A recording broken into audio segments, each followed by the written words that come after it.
in the Samprasada, previous Adhikaranam,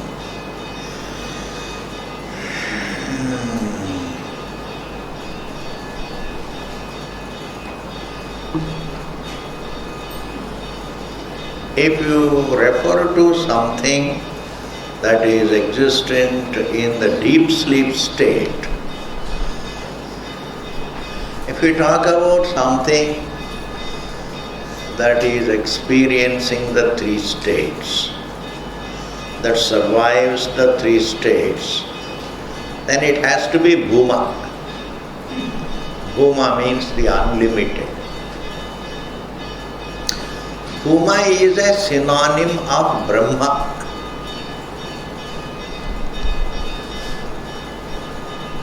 When there is no thought, what is there? That is unlimited.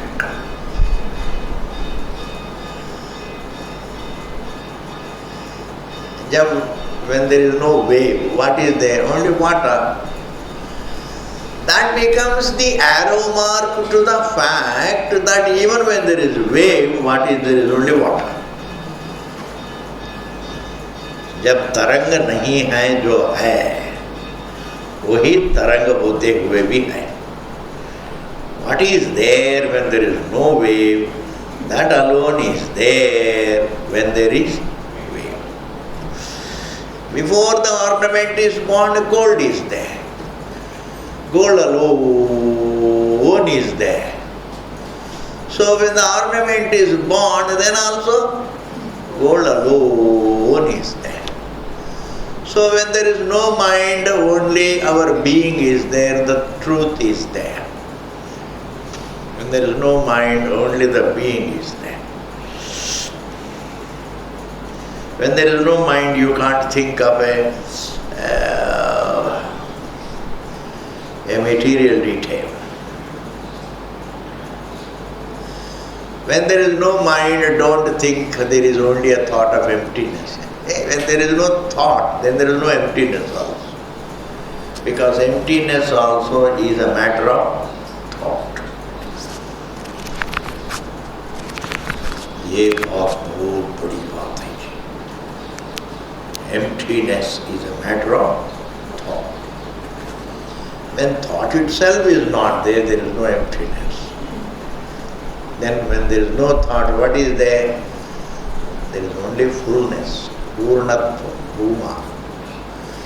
Whereas Bhuma is not a matter of thought.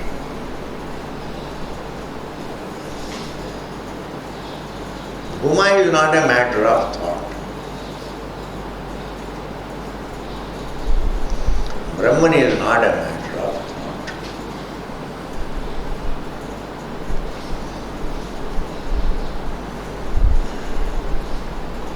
And therefore, think about these two things: presence of mind, absence of mind. Presence of mind, absence of mind. Presence of mind, absence of mind.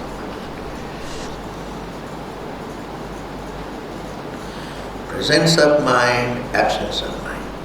Only analyze these two situations. Presence of mind, absence of mind means presence of the peaceful. Absence of mind, presence of the peaceful. Absence of mind, presence of the peaceful. That's why whenever you control your mind, you are peaceful. थोड़ी देर के लिए मन को control कीजिए. Even closing eyes is a part of mental control, because you don't want, you are controlling perception. Even closing eyes is a part of mental control.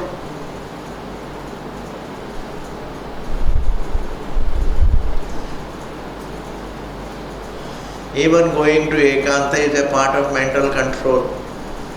You are minimizing the number of thoughts. So as you minimize the number of thoughts, so do you feel yourself peaceful? Therefore, the peaceful, when there is no thought, when there is no mind, when there are less thoughts, one is more peaceful. When there is totally free from the thoughts, there is totally free from thoughts, there is absolute serenity of one's being. That doesn't mean therefore keep controlling your mind. Aisa nahi. Understand? When there is no mind, only you are there as peaceful. Therefore, even when there is mind, you are there, the peaceful being. And there is no mind, there is only a conscious being. Therefore, when there is mind, also there is only conscious being.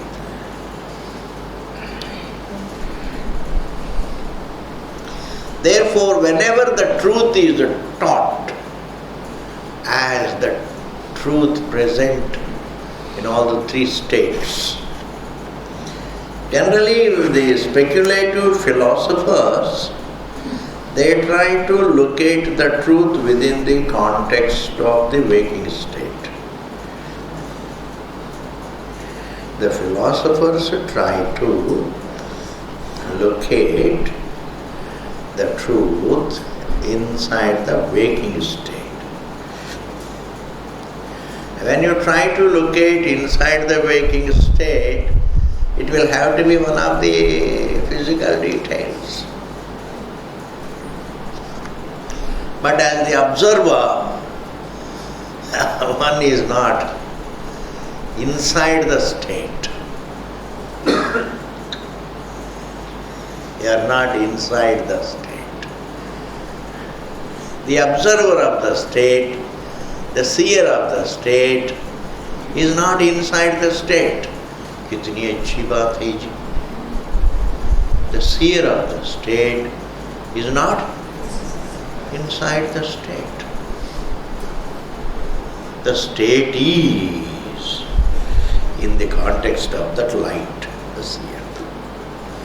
Therefore, truth cannot be taught as something present inside the waking state.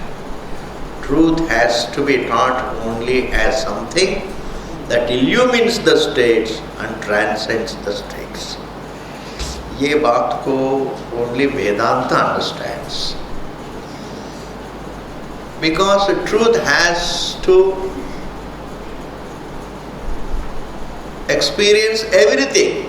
All that happens has to be illumined by the truth. And yet it should not be qualified by it. A mirror is that which should reflect every form and yet not qualified by any form. Firstly,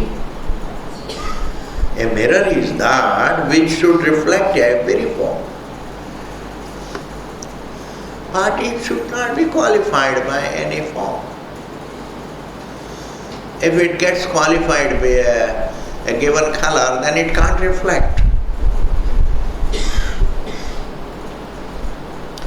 Similarly, conscious being has to, we know everything, the waking, dream, and their negation. Their negation also is an amazing experience.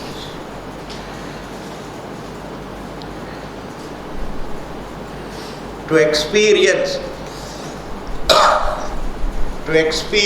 the negation of the waking and the dream means to experience the negation of the waking and the dream means to be without waking and dream. It's not some kind of a thought process. Even experiencing the presence of the waking is not some process. It is to be with the form. To be. It is to be with the knowledge of the form. It is again to be, fundamentally to be. Even thinking is nothing but one's being with the thought. It's not that one is doing anything. It is one's being. And when there is no thought, then also one is being without thought. Therefore, truth cannot be unfolded as a detail in the waking state. And most of the philosophers, for them life is waking state only. Because जो शराब है ना वो dream में नहीं मिलता है, वो केवल वेकिंग में मिलता है. Yes, people think life is waking state. Life means existence is not waking state alone. I feel I am there in relation to the waking. I am there as the seer of the waking, I am also there as the seer of the dream, I am also there. The great state as the testifier to freedom from both. Thus, as the avasthatraya sakshi, truth can be taught.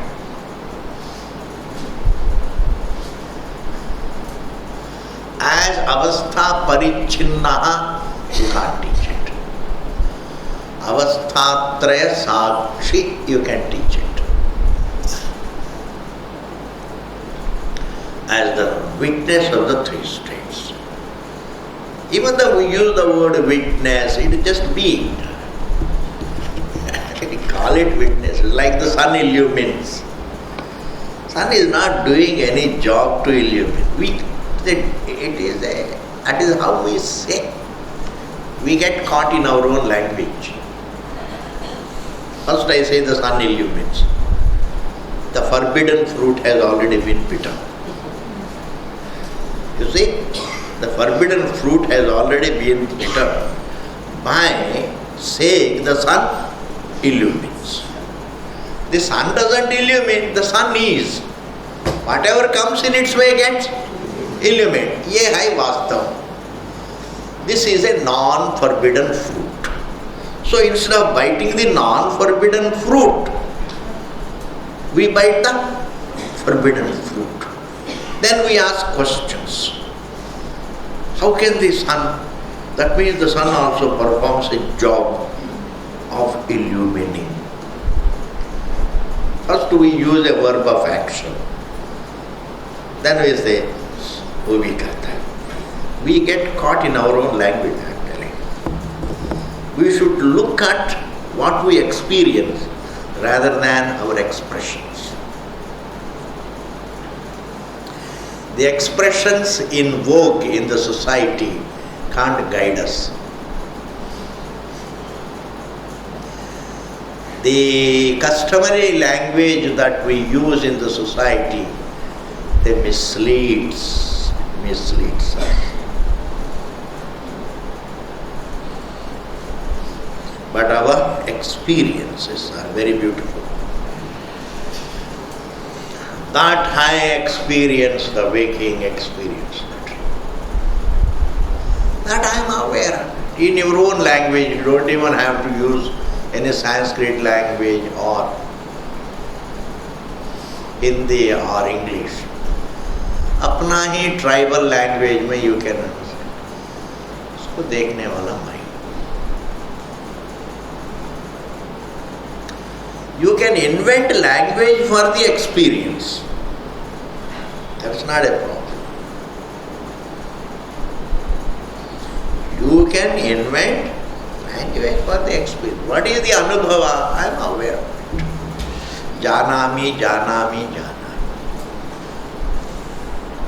Therefore, the truth can be unfolded only as the witness of the three states. And witness also means only being.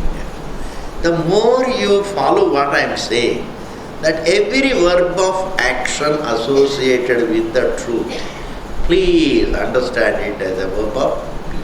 It is just a being. Even when we say the water spins the waves, vagera, vagera, these are all methods of teaching. But what is the tatparya? Water alone is.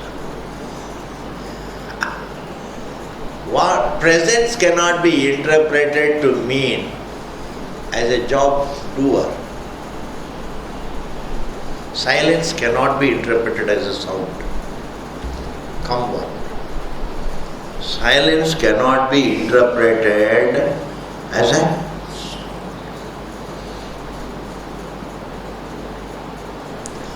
And even if we say silence creates the sound, supports the sound, resolves the sound, vagera, vagera, Ramayana.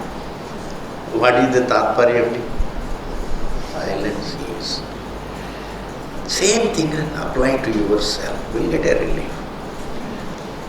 I wake up, I dream, I sleep, I go, I come, I eat, I drink.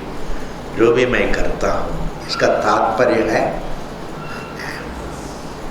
there is nothing in us except choiceless presence. If there is thinking, I am not there, I don't exist as a thinker. I exist as the truth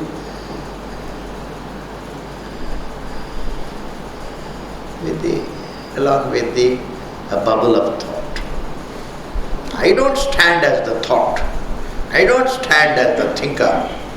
I stand as the silent presence along with the bubble of thinkerness, bubble of thought. The notion. Therefore, why do, I am concluding it, now we will go to the next sutra. I want you to understand this one particular point. Why do people, great philosophers, who are not exposed to Vedanta and they can never find out the truth is, they never look at the truth as a swataha siddham, self-existent. They always look at the truth as something to be figured out. I have to construct through logic.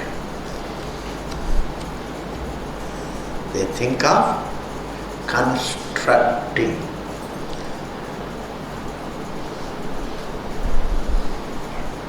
Truth must fit into their kind of logic.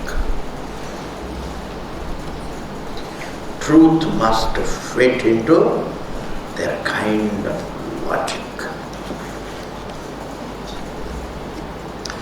And truth doesn't fit into either Western kind of logic or Eastern kind of logic. It doesn't fit into any logic. Your existence. Which logic does your existence fit into?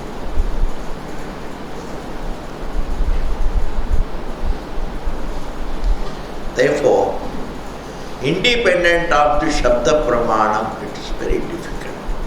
Self is self-evident. I don't know how to look at it. Amazing. I don't know how to look at it. The custom is to speculate, to imagine. Dimag ko garam karna is the custom.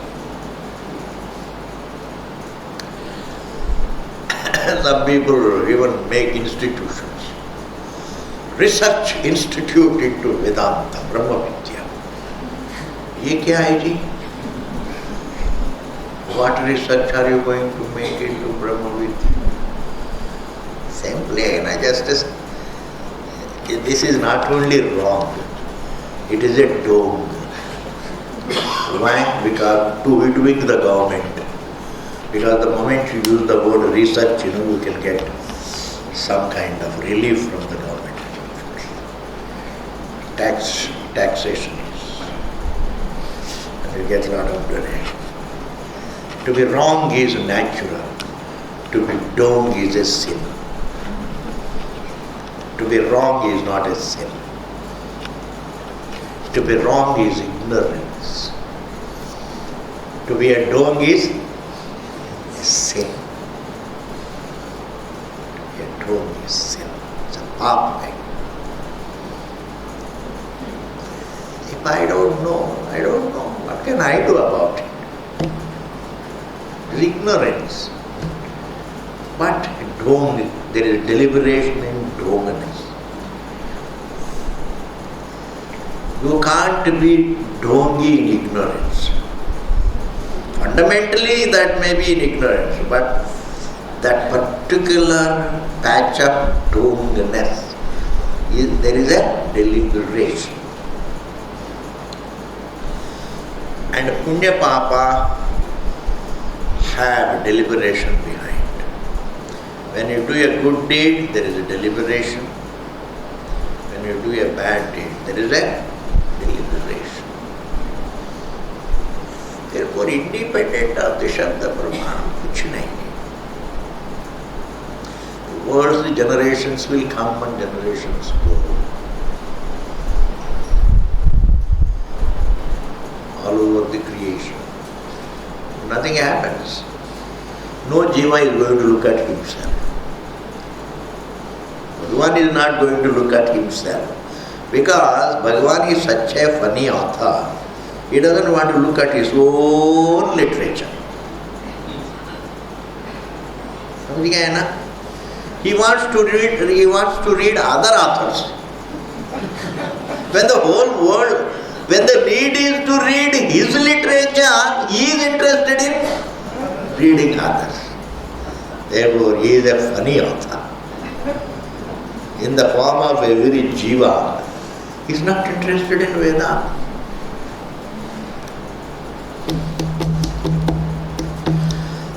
Therefore, the best thing is just to be with Vedanta. उस वेदांत को सामने रख के एक आधा श्लोक पढ़ लीजिए काफी है. एक आधा श्लोक गीता का पढ़ लीजिए काफी है. I think it's much better. You have spent your day much better. Next ji. Aksharam Ambaram Tadrite Aksharam Ambaram Tadrite. Truth is called Aksharam. It's a very nice topic. A word is also called, a letter is also called Akshara. A varna.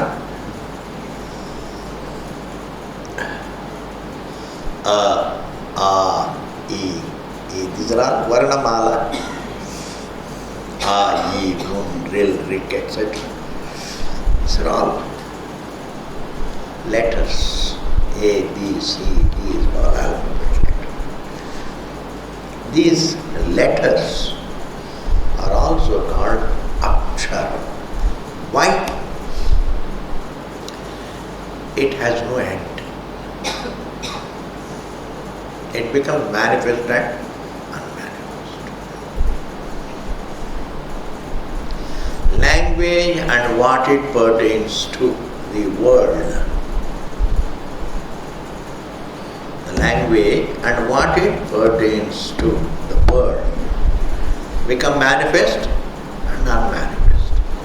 And keep going until the truth is understood.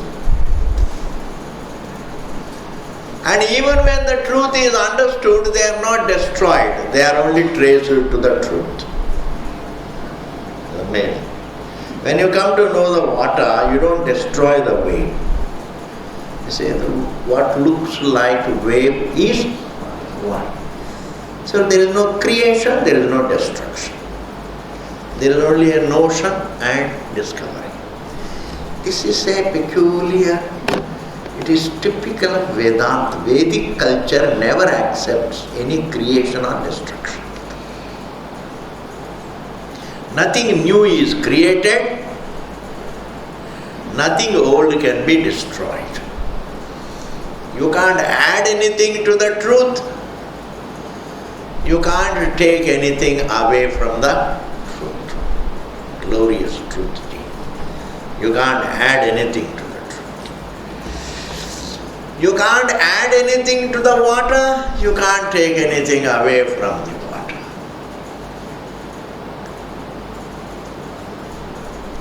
Therefore, even the alphabet are called aksharam. Not in the sense of nityam, but in the sense of pravaha nityam. Pravaha nityam means now manifest. It's called, there is an example called bija ankura bhava. Bija, seed. Ankura means seedling, plant. Now it is a seed, or bija vriksha bhava. It is a bija, then it becomes a vriksha, and the vriksha ultimately ends up in bija, and bija again ultimately ends up in vriksha. That means the same tree now manifest, now unmanifest. This flow forever in the form of bija vriksha is what is called pravaha nityam, pravaha nityatvam. What is it called? Pravaha nityatvam, flowing continuity. Flowing continuity. Even this jiva is the same jiva. Now he is manifest, now he is unmanifest, now he is manifest, now he is unmanifest. He has flowing continuity.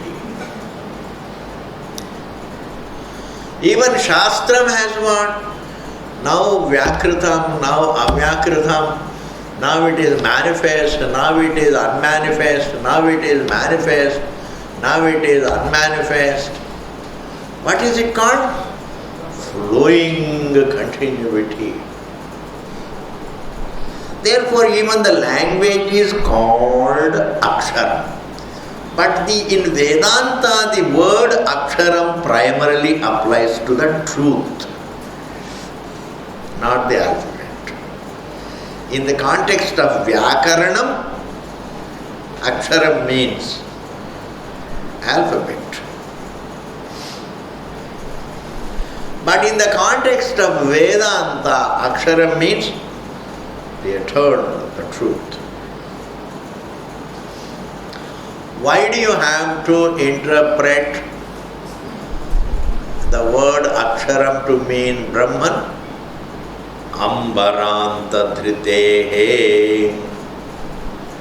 That is because it sustains everything right up to space.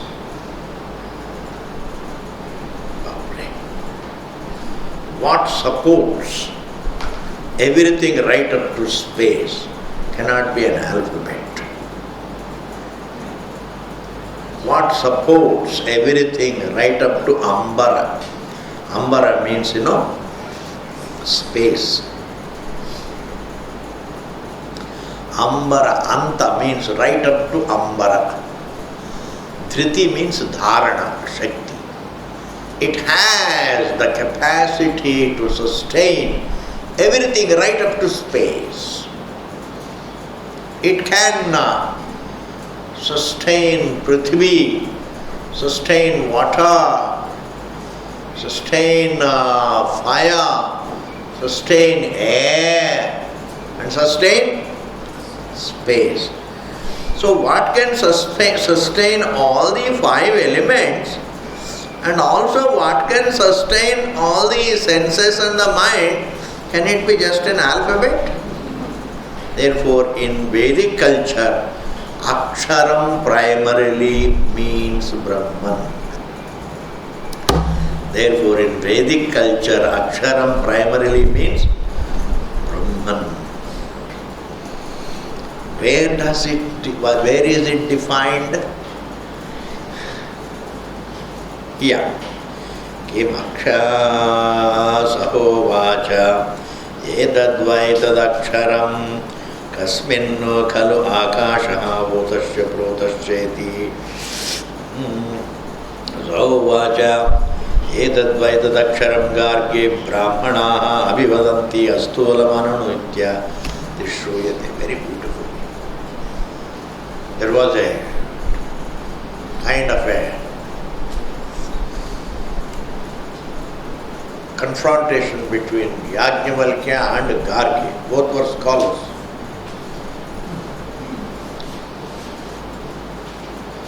So Gargi asked Yajnavalkya, Kasmin khalu akashaha votascha protascheti. Where is this space embedded? Votascha protascha means, where is it? Like the table is votaha protaha in the wood. It's a peculiar verb change. You know, once we say where is the table located, the word located can give us the connotation of located at one given point of space. If it is located all over the wood, the table is present all over the wood, that is called votascha protascha. Are you able to follow? Not able to follow. Where is the table present, ji? Wood. At what point of wood? ये point का प्रश्न खत्म हो जाता है. At what point का प्रश्न खत्म हो जाती है. Where is the cloth present, ji? In the cotton. That is called otascha protascha. Where is the table present? In the wood. That is called ota protaha. Where is the ornament present? Gold. Otascha protascha. Where is the universe present? In Bhagavan. And that is called otascha protascha. Gargi is asking a question which is the material for this space. किससे बनी है आकाश? कस्मिन्नु किसमें? खलु indeed आकाशः, this physical space, otascha protascha is embedded. We can interpret it. What is it made of? Whatever it is made of, it is sustained by the same. Sahovaja, then Yajnavalkya answers. Somehow or other, the court scholars of Janaka wanted to defeat Yajnavalkya. They were feeling jealous of him. Because he said, Janaka said, whoever is the best, whoever knows the truth can take all the cows. Yajnavalkya told this brahmachari, please take all the cows to the ashram. Then they said, how can you claim yourself to be Brahmajnani? You answer the questions. They are good for us anyway. Their questions are our answers. Their questions are our answers, yes. So, Vacha, Yajnavalkya answers. Etadvaitadaksharam gargi. This akshar ko, this eternal ko, gargi, Brahmanaha, the wise, abhivadanti, they describe it, asthulam ananu. The material with which this space is made is non-physical and non-mental. It is asthula. It's not physical. It's not subtly, neither it is a gross matter nor a subtle matter. It's very, very great thing. The truth cannot be assessed in terms of physically subtler and subtler. And speculators cannot think of something subtler or except in terms of the physical. Even when you think of atoms, very, very, very small atoms, they are physical. Small is physical, big is physical, gross is physical, subtle is physical. Human beings cannot think except in terms of the physicality. But here Yajnavalkya says it's not physical. The non-physical truth is the material for the space. It is this non-physical material that is called Aksharam. It is the non-physical material that is called Aksharam. Okay. Therefore, the word Aksharam in the context of Vedanta does not mean an alphabet. The word Aksharam in the context of Vedanta means Param Brahma, the ever-present, imperishable. Next Sutraji. What else is the reason? Why Aksharam should mean Brahma, number one? Because it sustains everything right up to space. Okay. An alphabet cannot sustain. That is one reason. What is the second reason? Sacham Prashasanat Sacham Prashasanat. This particular determination we arrive at on the basis of the statement. The same Shruti also says the very material with which the physical is made, that very Aksharam rules the physical. The source of the physical rules the physical. Rules the physical means, see, ruling the physical means, the best way of ruling is, जिसके होने से वो है, जिसके ना होने से वो नहीं है. Total dependency is the best control. Total dependence. Water rules the wave. Why? Because minus water there is no wave. Something like that. That's all the connotation here. Not human ragadveshas riddled kind of ruling. There is no Modi there in that ruling. There is no BJP, there is no Congress. See, it is a ruling without a mess. It is a ruling which is synonymous with being. Vedanta ko samajhna bada mushkil hai. The whole Vedanta is to be understood as nothing but being.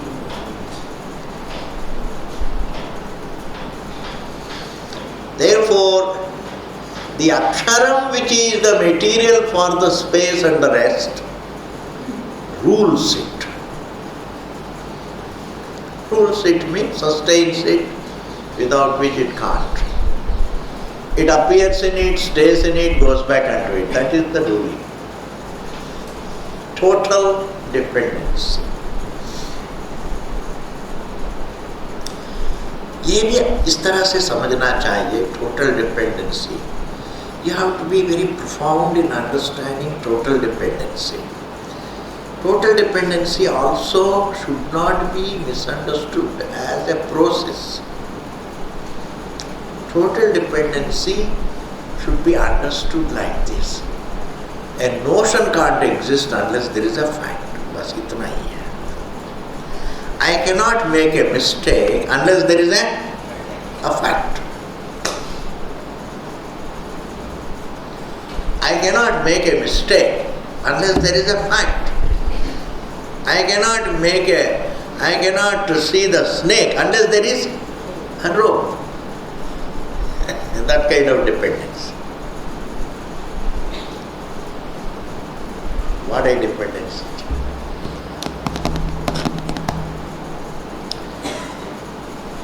एतस्य वाक्षरस्य प्रशासने Gargi Surya चंद्रमसौ विद्युतौ तिष्ठतः. Within the ruling of this aksharam, the sun and the moon stand ruled. Within the presence of this aksharam, the sun and the moon stand ruled. And that aksharam, should it be a letter or Brahman? It should be Brahman. So this is the second reason. So in Vedic culture, aksharam means Param Brahma. Aksharam in Vyakarana, Siddhantam in Vyakarana context, aksharam also means alphabet, but also that also follows the logic of Vedanta. Even Vyakarana follows the logic of Vedanta. Vedanta doesn't follow anybody's logic, but everything else follows the logic of Vedanta. Vyakarana calls the language aksharam because it has a flowing continuity. Manifest, unmanifest, manifest, unmanifest. It becomes manifest in the truth, unmanifest in the truth. Therefore, anything that has continuity can be called aksharam, called relative aksharam, flowingly aksharam. Okay, ji. Prashasanam ja parameshwaram karma. Prashasanam, ruling is the job of the truth. Na acetanasya pradhanasya prashasanam. Matter cannot rule itself. And even the language is matter.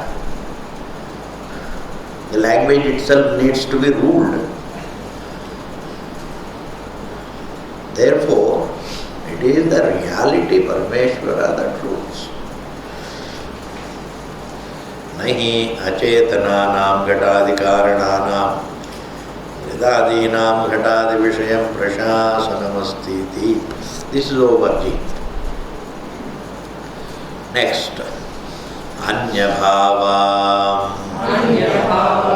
Vyavrittescha Anyabhavam Vyavrittescha.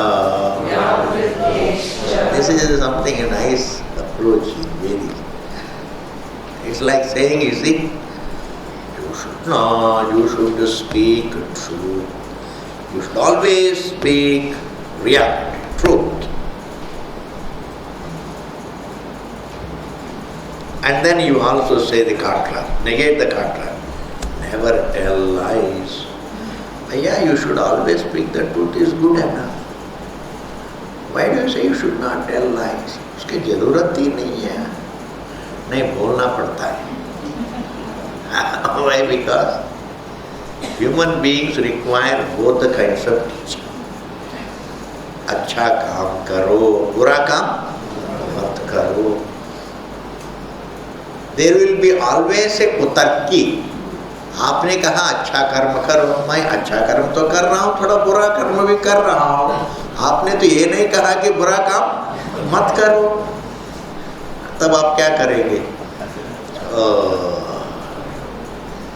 Because don't give any logical scope for human beings to make mischief. Yes, अच्छा कर्म करो, बुरा कर. Similarly, Aksharam means only Param Brahma. Why? It can't mean anything else. That is called Anya Bhava Vyavrittescha. It is not possible that it can be something else. It's not possible that Aksharam can mean something other than Brahma. If it is the source of the physical, it has to be the conscious being. It can't be just a sound. It can't be some matter. It's not possible. The very possibility is negated here. It's not possible that something else controls the universe. Only reality controls the universe.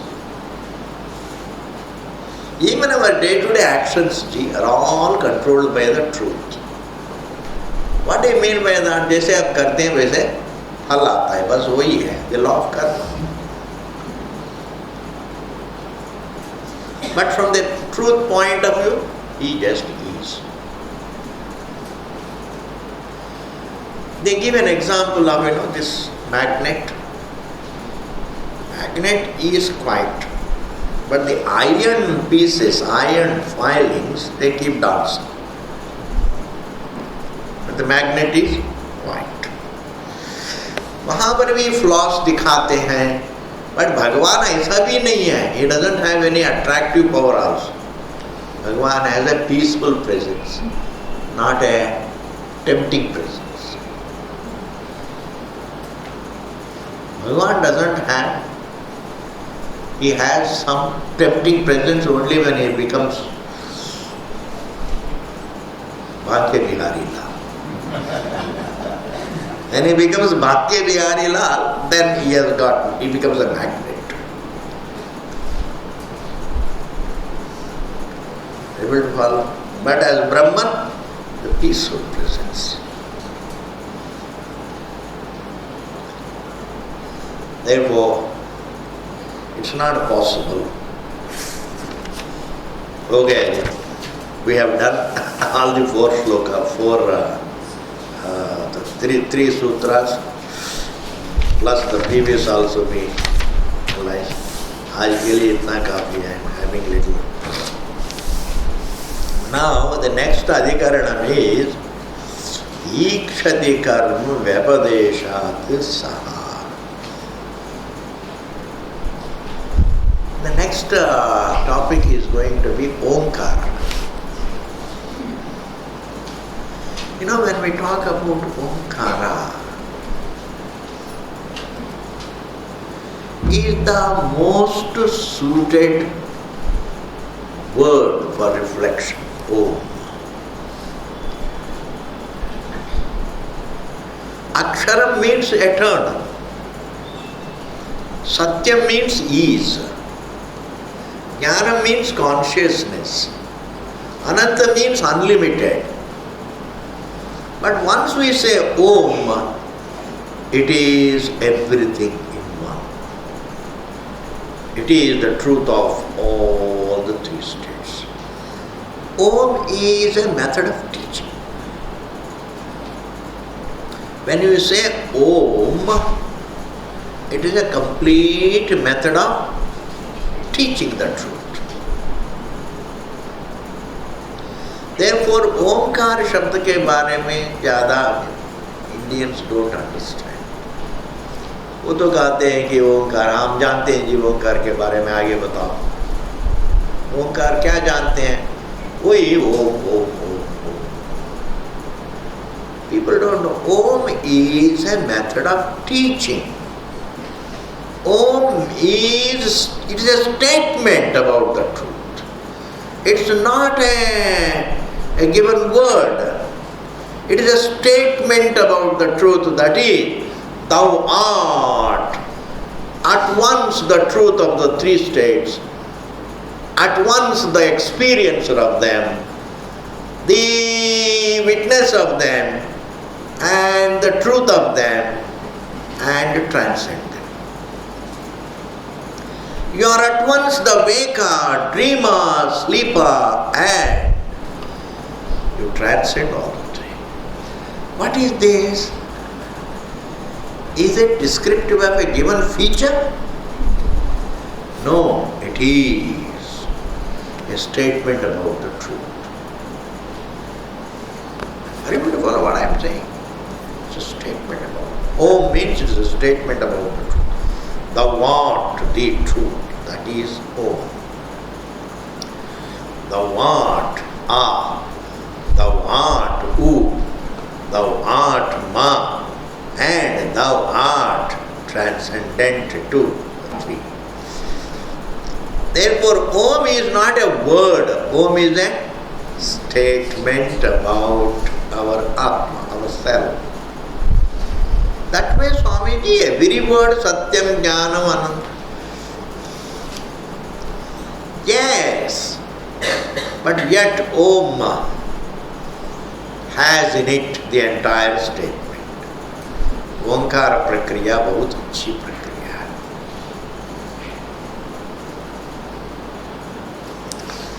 Truth being the same, prakriyas are many, and Omkara Prakriya. Prakriya means in the method of unfoldment. Please don't mistake what I am saying. Truth is one, the paths are many when they say that is a different thing. What I mean is, truth is one. The method of unfoldment, the methods of unfoldment called prakriyas are many. And all of them follow one prakriya called adhyaropa apavada prakriya. Yes.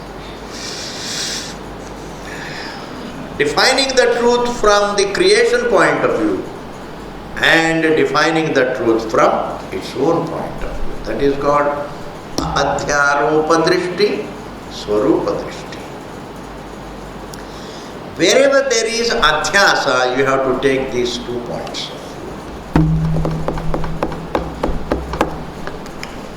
From your wife's point of view, you are a husband.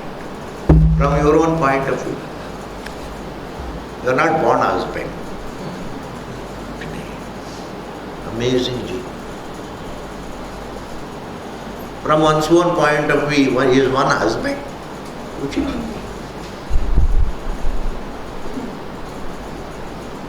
from one's own point of view, one is none of the social labels. He is just Shanti. That is called Swarupa Drishti. From the business point of view, I am a businessman. From my own point of view, I am peaceful. I am a conscious being. Bas. I am only the reality, the truth, the peaceful being. And everything in life is adhyaropa. It is all adhyasa. Notions, notions, notions, notions. Swamiji is not like a process, no. It looks like a process, but even what looks like a process is a notion. Babre. What looks like a process is a notion. Inside the dream, you are walking. It's a process. Is it not? You are taking a walk in the dream because waking में तो time नहीं मिलता. जागने में time नहीं मिलता, इसलिए dream में चल रहा है. बहुत तेज चल रहा है. It is a process, but that process is a notion. So in dream there is no process. All that looks a process inside the dream is also dreamt, is a notion. Therefore in life there is no process. Everything is a notion. Adhyasa. And the method of correcting that adhyasa is adhyaropa apavada prakriya. So whether it is omkara prakriya or karyakarana prakriya or samanya vishesha prakriya, avasthatraya prakriya, any prakriya, any method of talking about the truth is just nothing but defining, looking at one's existence from the Namarupa Drishti and looking at oneself from one's own Drishti. Omkara also, looking at the Jagrad Drishti, I am Om. Looking at the Swapna, I am Om. I am looking at the deep sleep state, I am Om. From my own point of view, I am transcendent. Anabhidheya. I am not. I am Turiyam. Turiyam means I transcend all that three. इस प्रकार आने वाला एक सूत्र है. इस सूत्र को अगले क्लास में देखेंगे। पूर्णमदः पूर्णमिदं पूर्णात् पूर्णमुदच्यते पूर्णस्य पूर्णमादाय पूर्णमेवावशिष्यते। ओम शांति शांति शांति।